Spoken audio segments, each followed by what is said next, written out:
के बाद सिर्फ मुझे टाइम दोगे और कहीं नहीं जाओगे, अगर समझे? किसी को दोस्त मिले ना तो ऐसा मिले। ये लो। पहले वीडियो देखो, बहुत मजा आने वाला है। हाँ भाई, भाई पार्टी में चलना है भाई मैं नहीं आ पाऊंगा यार। भाई नहीं जाएगा, यार, चलना है देखना। भाई यार, ऐसे मत कर यार, भाई समझ यार, मैं नहीं आ पाऊंगा, ऐसे मत कर यार। नहीं आ पाऊंगा भाई, तुम लोग जाओ, ठीक है, बाय। नहीं जा रहा हूँ आज के बाद, मैं तुम्हें छोड़कर कहीं नहीं जाऊंगा, ना पार्टी में ना कुछ, यार दोस्त फालतू काम सारे बंद, ठीक है, सिर्फ तुम्हें टाइम दूंगा अब। भाई लोकेशन भेज रहा है,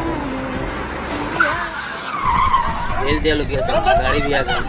भाई दोस्त मिले ना किसी को तो ऐसा मिले, कसम से बोल रहा हूँ भाई, जिंदगी में दोस्त मिले ना तो ऐसा मिले।